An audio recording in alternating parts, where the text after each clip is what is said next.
সুপ্রভাত। তো চলে যাচ্ছি দুই বন্ধু মিলে শ্রাবণ মাসের সোমবারে, দ্বিতীয় সোমবারে বাবা ভোলেনাথের কাছে, ভূতনাথ মন্দিরে। তো চলো আগে কি হয় দেখা যাক। আচ্ছা, আপনারা কি জানেন কলকাতায় এমন এক মহাশ্মশান আছে যেখানে শ্মশানের চিতার ছাই দিয়ে ভস্মহারতি করা হয় বাবা মহাদেব। তো জানা যাক এই মন্দিরের কাহিনী। প্রায় ৩০০ বছর আগে বেনারস থেকে এক অজানা সাধু এসেছিল কলকাতার নিমতলা মহাশ্মশানে। এই শ্মশানে এসে সে তপস্যা করেন এবং তার সামনে মহাদেব স্বয়ম্ভু আবির্ভূত হন। দেখতেই পাচ্ছ কি লাইন বাবার মন্দিরে।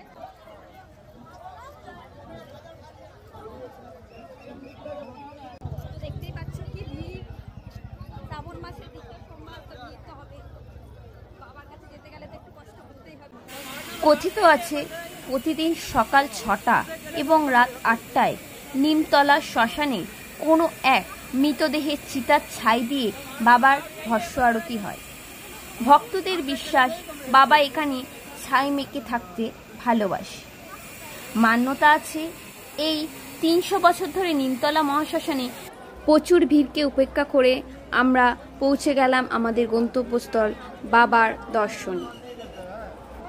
এখানে বাবার রূপ শ্মশানচারী ভূতেশ্বর ভূতনাথ নামে।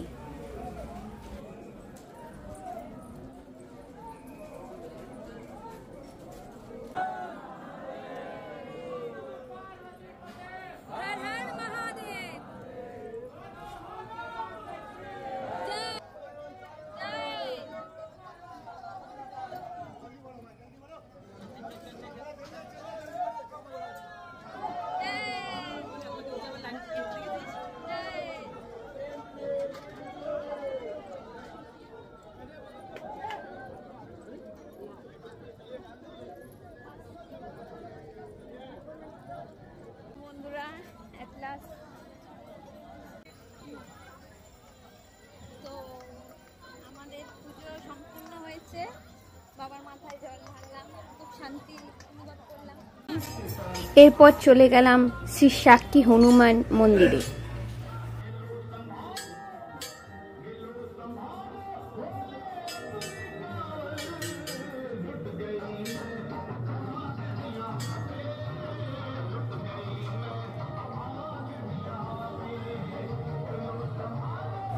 সত্যি মনের মতো পুজো দিয়ে সত্যি মনটা ভালো হয়ে গেল। মন্দিরে পুজো দিয়ে বেরিয়েই আমরা পেয়ে গেলাম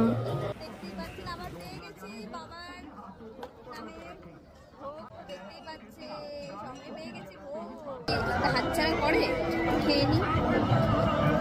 হর হর মহাদেব।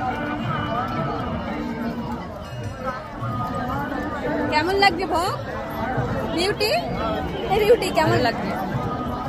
প্রসাদ খেতে খেতে দেখতে পেয়ে গেলাম নাগ দেবদেবী।